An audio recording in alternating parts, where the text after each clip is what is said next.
Yan mga kaibigan, wala nang koy sa old pan natin. Tapos ito na talaga yung nangyayari. Oh, tingnan nyo, grabe.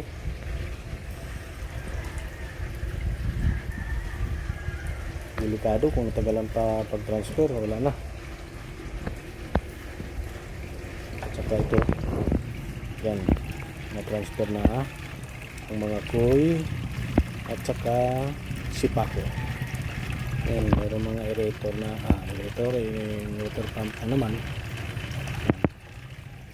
Yan, saka yung mga filtration pump natin na-plaster na din, kaso ay na yung tubig sa bukid. Yung filtration tank natin, yung isang tubo na yan, galing yan sa ano natin, sa drain out ng tubig. Naglagay tayo ng clutch at saka tinigop ng water pump balik doon. Yung isa na naman balik dyan. Yan. So cycle na yung tubig. Saka yung maliliit na galing sa bukid, nakababa dyan, tapos mag-drain doon. Para walang stagnant na tubig ang pond natin, parang flowing talaga. Yan si Papo, oh. Saya-saya. Oh, yan, oh. Saya-saya. Dati nakatakilid yan. Dati nakatakilid, ngayon, oh. Tingnan nyo, laki na pala.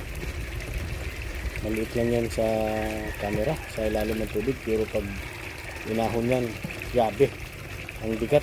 I think siguro mga 8 to 10 kilos yan. Saka yung mga koy natin malalaki na pala.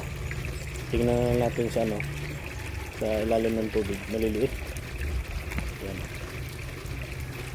Yan mga kaibigan.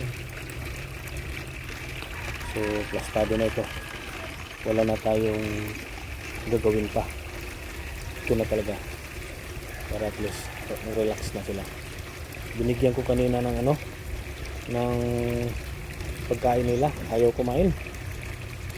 So parang na-stress pa, at saka nabaguhan pa ng nila pan. So ngayon hindi muna natin yan bibigyan ng pagkain until bukas, para at least tutulong sila, para bumalik yung sigla nilang kumain, hindi na sila ma-stress. Meron namang water pump nila, so parang dagdag oxygen. Saya-saya na talaga ni Paco. Saya na. Oh. Paco girl. Paco girl. Ayan si Paco. Yung tilapia, oh. Palagi nakalutang. Yan. Sana huwag